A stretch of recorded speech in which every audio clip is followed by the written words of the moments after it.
بسم اللہ الرحمن الرحیم۔ حقیقی اپڈیٹس میں خوش آمدید ناظرین۔ کامران خان اور مشاہد حسین کے درمیان بہت ہی دلچسپ تبصرہ ہوا ہے۔ ان کا کہنا ہے کہ پاک افغانستان کشیدگی امریکہ کی کھلی دھمکی اور عالمی جنگ کا خطرہ ہے۔ امن چاہیے تو عمران خان کو رہا کرنا پڑے گا، اس کے مینڈیٹ کو تسلیم کرنا پڑے گا، اور جو نشستیں اس نے جیتی ہیں اس کو واپس کرنی پڑیں گی۔ مہنگائی کا خاتمہ ایسے نہیں، پہلے مشکل فیصلے تو کریں پھر ہی ممکن ہے۔ وزیر اعظم کو مشاہد حسین نے کھڑی کھڑی سنا دیں، اور ان کا کہنا ہے کہ عمران خان کے بات کیے بغیر کوئی بھی ترقی نہیں ہو سکتی اور نہ ہی آگے پیش رفت ہو سکتی ہے۔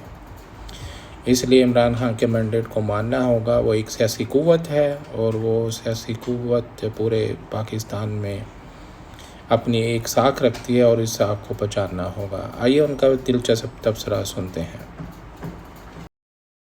اب یہ ہے نا، اس کے لیے کیا مناسب حکمت عملی ہو سکتی ہے، اور کیا کوئی اس کا ایک کمپوزٹ سلوشن ہے؟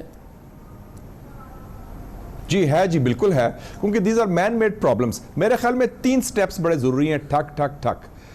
کور ایشو اس وقت پاکستان کا ہے سیاسی، وہ جو یہ سیاسی چپکلش ہے، پولرائزیشن ہے۔ اور آج مجھے بڑی خوشی ہوئی فوٹوگرافز دیکھ کے فرنٹ پیج میں کہ رجیم چینج جو 2022 کا ہوا تھا، جب عمران خان کی گورنمنٹ ٹاپل ہوئی تھی، اس کے بعد پہلی دفعہ 4 چیف منسٹرز 3 مختلف جماعتوں کے، P T I, P P P, P M L N کے وزیر اعظم کے ساتھ اکٹھے کھڑے ہیں اسٹریٹجک انویسٹمنٹ فیسیلیٹیشن کونسل کی میٹنگ میں، اور میرے خیال میں وہ جنرل عاصم منیر کی سرپرستی میں ہوا ہے۔ تو جو بات کرتے ہیں، ہمارے ساتھ موجود ہیں جناب مشاہد حسین سید، چیئرمین پاکستان چائنا انسٹیٹیوٹ اور پاکستان کے خارجہ امور کے بہت ہی سینئر سیزنڈ انالسٹ بھی ہیں۔ مشاہد صاحب بہت بہت شکریہ۔ سر یہ فرمائیے گا کہ بہت ہی اس وقت کہ ٹینس ایک کیفیت ہے ہمارے بارڈرز پہ، اور دوسری جانب ایک نئی حکومت ہے، نئے فورن منسٹر ہیں، اور پاکستان کو بیلنس کرنا ہے چائنا اور ہمارے دوسرے جو نیبر ہے، خاص طور پہ چائنا کے حوالے سے اور یو ایس کے حوالے سے، اور جہاں پر پاکستان اور یو ایس کے تعلقات جو ہے وہ لگتا ہے walking on a very tight thread, بہت ہی ایک تھن لائن ہے جس کے اوپر ہم چل رہے ہیں، اور امریکہ کی توقعات پاکستان سے بہت ہیں۔ نہ وہ Iran Pakistan gas pipeline کو فیوربلی دیکھتے ہیں، نہ ہی وہ سی پیک کے حوالے سے جو پاکستان کو ایک جو بڑے ڈیٹ کا سامنا ہے اس پر ان کے اپنی کامنٹری ہے، اور پھر آئی ایم ایف جو کہ ظاہر ہے کہ یو ایس لیڈ ہے، وہ یہ چاہتا ہے کہ سی پیک کو کوئی سپورٹ آئی ایم ایف کے پروگرام کے ذریعے نہ ملے، تو ہمیں بڑی مشکل صورتحال کا سامنا ہے۔ السلام علیکم جی کامران صاحب، اور آپ کے ویوز کو بڑا السلام علیکم، اور میں آپ سے اتفاق کرتا ہوں کہ یہ ایک نئی انوکھی صورتحال ہے اور ایک پیچیدہ صورتحال پیدا ہو رہی ہے، جس میں اندرونی سیاسی بحران، ہمارا اقتصادی بحران، ہمارے سفارتی چیلنجز اور دہشت گردی کا پھر ابھرنا، یہ سارے ایک قسم کے اکٹھے ہو رہے ہیں، اور خاص طور پہ جو 2 اور 3 نئے فیکٹرز آئے ہیں وہ بڑے اہم ہیں۔ ایک تو یہ ہے کہ جو پاکستان کی اندرونی جنگ ہے دہشت گردی کے خلاف، چاہے وہ ہو بلوچستان میں بی ایل اے کے حوالے سے، چاہے وہ ہو خیبر پختونخوا میں ٹی ٹی پی کے حوالے سے، اب اس کا تعلق ریجنل جیو پالیٹکس سے بھی ہو گیا ہے کہ یہ مسئلے اب پاکستان خود اکیلے حل نہیں کر سکتا۔ بلوچستان میں بی ایل اے کے لیے ایران کا تعاون ضروری ہے، ٹی ٹی پی کے حوالے سے خیبر پختونخوا میں افغانستان کا تعاون بھی ضروری ہے، اور جو انڈیا کر رہا ہے وہ علیحدہ ہے۔ تو اس حوالے سے ایک ریجنل جیو پالیٹکس اور ہماری انٹرنل سیکیورٹی مکس اپ ہو گئی ہے۔ یہ ایک نیا ایلیمنٹ آیا ہے، اور دوسرا ایلیمنٹ جو نیا ہے وہ ہے ایک what I call the arc of instability، کہ اس وقت پی ٹی آئی گورنمنٹ خیبر پختونخوا میں ہے، جس کے تعلقات وفاقی حکومت سے اور سسٹم سے اچھے نہیں ہیں، یا ان کو دباؤ ڈالا جا رہا ہے، اور میرے خیال میں اگر ان کا مینڈیٹ کا احترام کیا جائے تو حالات بہتر ہوں گے۔ اور ساتھ ساتھ ٹی ٹی پی ایکٹیو ہو گئی ہے اکراس دا بارڈر، اور پھر افغانستان کے علیحدہ ہمارے تعلقات خراب ہو گئے ہیں کہ اب 5 سالوں میں 3 مرتبہ 3 ہمسایوں کے ساتھ ہمارے ملٹری کلیشز ہوئے ہیں.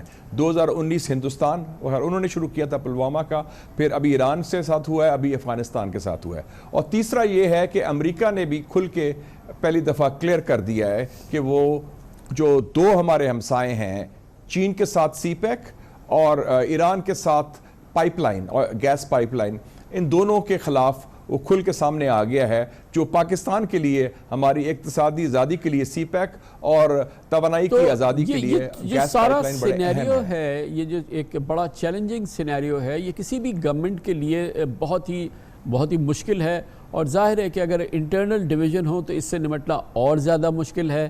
اور اس پوری صورتحال میں اس نئی حکومت کو جس کے پاس بہرحال ویسے تو مینڈیٹ ہے, لیکن اگر الیکشنز کے نتائج اور اس میں دیکھیں تو ظاہر ہے کہ اس پہ سوالات ہیں, اس کو اس چیلنج سے نمٹنے کے لیے کیا کرنا چاہیے؟ بہرحال جو گورنمنٹ ہے, جو چیزیں ہیں ہمارے سامنے ہیں, لیکن پاکستان کو, ہم 25 کروڑ قوم کو ان چیلنجز سے نمٹنا بھی ہے نا. اس کے لیے کیا مناسب حکمت عملی ہو سکتی ہے, اور کیا کوئی اس کا ایک کمپوزٹ سلوشن ہے؟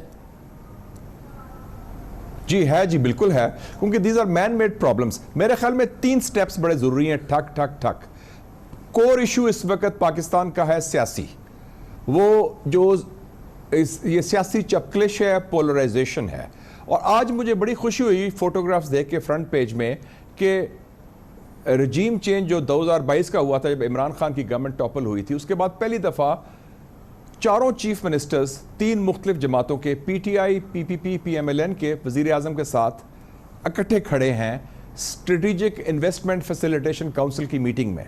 اور میرے خیال میں وہ جنرل عاصم منیر کی سرپرستی میں ہوا ہے, تو اچھا ہے کہ خاکی امبریلا میں سب نے ان کو اکٹھا کر دیا. یہ ایک پازیٹیو سائن ہے, اور جو میری اطلاعات ہیں کہ سب نے کہا کہ ہم سپورٹ کریں گے اکنامک ریوائول کو, ہم اکٹھے مل کے چلیں گے, اور ایسا ہی. تو پہلا سٹیپ یہ ہے, اور اس کے ساتھ ساتھ جو خیبر پختونخوا میں پی ٹی آئی حکومت کا مینڈیٹ ہے, اس کا احترام کیا جائے, ان کو ڈی سٹیبلائز نہ کیا جائے, ان کی سیٹوں کو بھی دے دیا جائے جو خواتین کی سیٹ ہیں, اور ان کو ساتھ چلائیں, اور جو سیاسی قیدی بھی ہیں ان کے جن کے خلاف کی سیریس کیسز ہیں, ان کو رہا کیا جائے. That's number 1.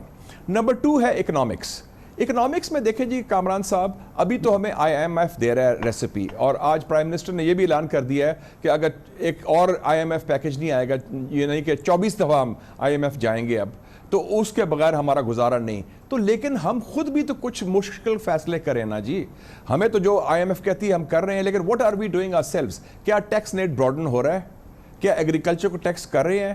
آپ جو مراد دیتے ہیں ایم این ایس کو 1 ارب روپیہ, آپ پچھلے 1 ٹریلین دیا آپ نے ڈیولپمنٹ فنڈز میں, وہ بند کریں. آپ پرائیویٹائزیشن کریں جو چیزوں کی ہے, جو لائن لاسز ہیں, جو روز 3 ارب کی بجلی چوری روز ہوتی ہے, وہ خاتمہ کریں. جو مشکل فیصلے ہم نے کرنے ہیں وہ تو کریں نا.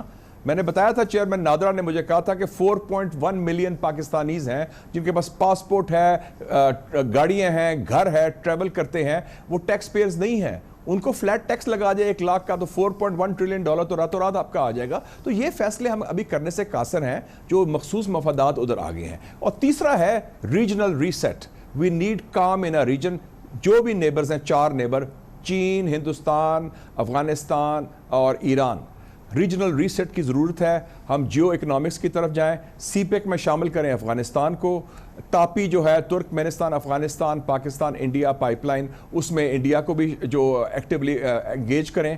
اور انڈیا کے ساتھ ہمارا, میں کہتا ہوں 3 لو ہینگنگ فروٹ ہے, 3 C's, cricket, commerce and culture, اس کو آگے لے کے چلیں مودی کے الیکشن کے بعد. اور ایران کے ساتھ میرے خیال میں پائپ لائن ناگزیر ہے. اگر ہم ویور تو مانگے نا, ہم انڈیا نے ویور مانگا, ان کو مل گیا, ترکی نے ویور مانگا, مل گیا تیل کے لیے. کل ڈونلڈ لو نے کہا ہے کہ ہم نے تو ویور بھی نہیں مانگا, حالانکہ 2014 کو 2015 کو ایران کے خلاف سینکشن ختم ہو گئے تھے اوباما کے زمانے میں, کیونکہ ان کی نیوکلیئر ڈیل ہو گئی تھی. اس وقت ہم ویور مانگ سکتے تھے. کتنا یوز کر سکتے ہیں مشاہد صاحب؟ اب کافی ہم نے دیکھا ہے پرو ایکٹیولی یو ایس ایڈمنسٹریشن کم از کم ہمارے یہاں ڈپلومیٹکلی ریچ آؤٹ کر رہی ہے, اور وہ مختلف کمپٹیٹیو آپ کو آفرز دینا چاہتے ہیں, مختلف آپ کے ساتھ طریقے سے معاشی مسائل پر جو ہے وہ انگیج کرنا چاہ رہے ہیں. ظاہر ہے آئی ایم ایف جو ہے وہ یو ایس لیڈ پورے ایک انیشیٹو ہے, یہ سارا ہے. تو ہم یو ایس کو کس طریقے سے ایک فیوریبلی ہم انگیج کریں اور بیسٹ پاسبل جو ہے سینیریو ہمیں ملے ان کے ساتھ بھی؟ اس میں میرے خیال میں دو پرونگڈ انیشیٹو ہونا چاہیے. ہمارے ساتھ یو ایس کا فوکس ہمیشہ رہا ہے سیکیورٹی کا.